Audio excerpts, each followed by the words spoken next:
10 deep lessons from the book, Act Like a Lady, Think Like a Man. Number 1. There is no truer statement. Men are simple. Get this into your head first, and everything you learn about us in this book will begin to fall into place. Once you get that down, you'll have to understand a few essential truths. Men are driven by who they are, what they do, and how much they make. No matter if a man is a CEO, a con, or both, everything he does is filtered through his title, who he is, how he gets that title, what he does, and the reward he gets for the effort, how much he makes. These 3 things make up the basic DNA of manhood, the 3 accomplishments every man must achieve before he feels like he's truly fulfilled his destiny as a man. And until he's achieved his goal in those 3 areas, the man you're dating, committed to, or married to will be too busy to focus on you. Number 2. Nothing on this planet can compare with a woman's love. It is kind and compassionate, patient and nurturing, generous and sweet and unconditional, pure. If you are her man, she will walk on water and through a mountain for you too. No matter how you've acted out, no matter what crazy thing you've done, no matter the time or demand, if you are her man, she will talk to you until there just aren't any more words left to say, encourage you when you're at rock bottom and think there just isn't any way out, hold you in her arms when you're sick, and laugh with you when you're up. And if you're her man and that woman loves you, I mean really loves you, she will shine you up when you're dusty, encourage you when you're down, defend you even when she's not so sure you were right, and hang on your every word even when you're not saying anything worth listening to. And no matter what you do, no matter how many times her friends say you're no good, no matter how many times you slam the door on the relationship, she will give you her very best and then some, and keep right on trying to win over your heart. Even when you act like everything she's done to convince you she's the one just isn't good enough. That's a woman's love. It stands the test of time, logic, and all circumstance. Number 3. Protection isn't just about using brute physical force against someone, though. A man who truly cares about or loves you can and will protect you in other ways, whether it be with advice or stepping up to perform a task that he thinks is too dangerous for you to do. For instance, if it's dark outside, he may not want you to put the car in the driveway or walk the dog by yourself because he fears for your safety. In this instance, he'll move the cars and walk the dog himself, even if he's just off a double shift, so that you can be inside where it's safe. If you're walking by someone who looks like he might be a threat, a man who loves you is going to protect you by putting himself between you and that guy as you walk by, so if he tries anything, he'll have to get through your man before he so much as lays a finger on you. Number 4. Ladies, you have to stop heaping your own definition of love on men and recognize that men love differently. A man's love fits only into 3 categories. As I've explained, I call them the 3 petaseconds of love: profess, provide, and protect. A man may not go shopping with you to buy the new dress for your office party, but a real man will escort you to that party, hold your hand, and proudly introduce you all around the party as his lady, profess. He may not cuddle you and sit by the bed holding your hand while you're sick, but a real man who loves you will make sure the prescription is filled, heat up a can of soup, and make sure everybody is in position until you are better, provide. And he may not willingly change diapers, wash the dishes, and rub your feet after a hot bath, but a real man who loves you sure will walk through a mountain and on water before he'd let someone bring any hurt or harm to you, protect. This much you can believe. Number 5. Women are complicated creatures. You need stuff, lots of it, and you expect your man to provide it, even if you haven't explained what it is you need and want, or even if what you needed and wanted 5 minutes ago is wholly different from what you need and want now. In fact, I've said over and over again jokingly that the only way a woman can truly be completely satisfied is to get herself 4 different men: an old one, an ugly one, a mandingo, and a gay guy. Now, men, by contrast, are very simple creatures. It really doesn't take much to make us happy. In fact, there are only 3 things that pretty much every man needs: support, love, and the cookie. 3 things. That's it. And I'm here to tell you that yes, it's that simple.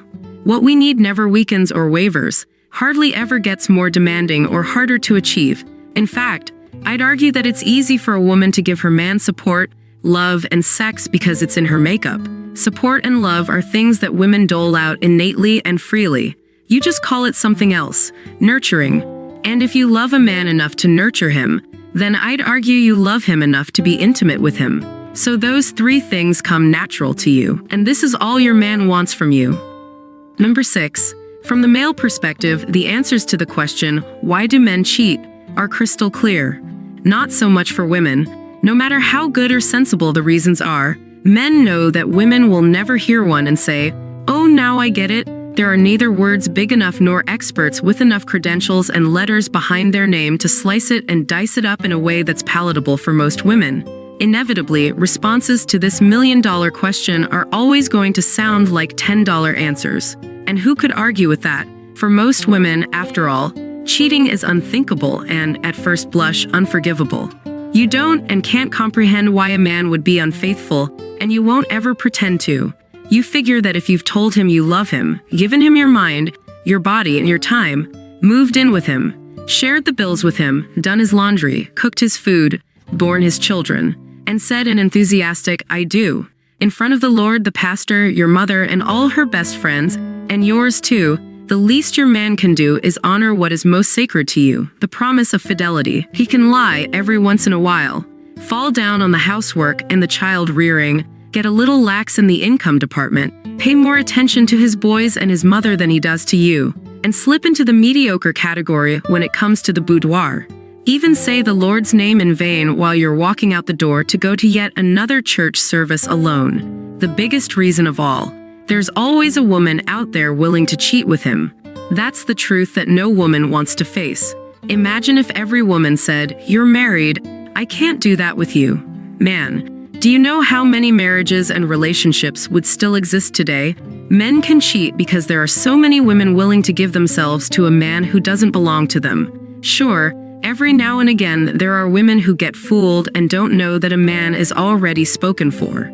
A majority of the time, however, these women know they're sleeping with a married man.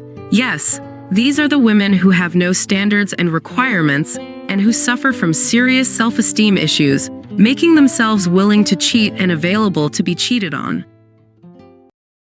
Number 7. Instead of saying you can't stand it when a man shows up late, say something like, everybody is so busy these days. Time sure is precious, isn't it?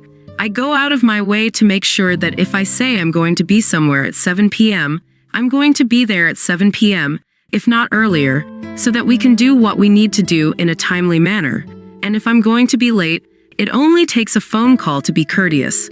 Translation: you've just told him that you require the man in your life to show up when he says he's going to show up, and have enough manners and class to call if he's going to be late. Now he knows to leave a few minutes earlier so he gets to you on time, and to make sure his cell is charged in case he needs to give you a heads up. Number 8. Instead of saying, if you're dating and sleeping with other women, I am not the one, say something like, I'm always honest with the man I'm dating.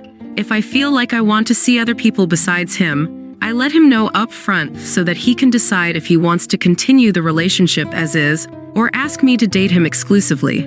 Translation: you've just told him that you require the man in your life to be honest and upfront about the parameters of the relationship. If he's going to play, he's going to have to let you know so that you can make intelligent, rational decisions about how to deal with that. You've told him, too, that this is up for discussion, that the two of you can decide together what it is you want out of the relationship, instead of having it dictated to him. Number 9. Instead of saying, if my man doesn't have God in his life and doesn't know how to jog for Jesus, there's no need in him even opening his mouth to me, perhaps you can say something like, Sunday is my favorite day of the week because I get to go to church and fellowship with like-minded people and exercise my faith. By the time service is over, I feel so uplifted. I know the rest of my week is going to go great. Translation: you've made clear that you're a God-fearing, church-going woman who knows the Lord and takes her faith seriously, and you've opened up the conversation for him to give his take on how he feels about religion and spirituality. Number 10. Instead of saying, I got 3 kids and 2 jobs because these children's daddy ain't worth a damn, so any man stepping to me better have bank and be ready to raise some kids the right way or hit the highway, you might want to say something like, Being a good mom is really important to me, and a part of being a good mom is making sure that my kids have a good father. I'm independent, but I realize how much better it would be for me and my family if a good man was in the picture. Translation: You will have made clear that while you're quite capable of taking care of your own children, you recognize the importance of having a good man in the mix, something that will make a man who's willing to put in the work understand that he will be appreciated for being a good husband and father. And that's really all a man wants. A little appreciation every now and again. If you haven't subscribed to our channel, you probably will not see us again. If you have, congratulations, you are growing every day.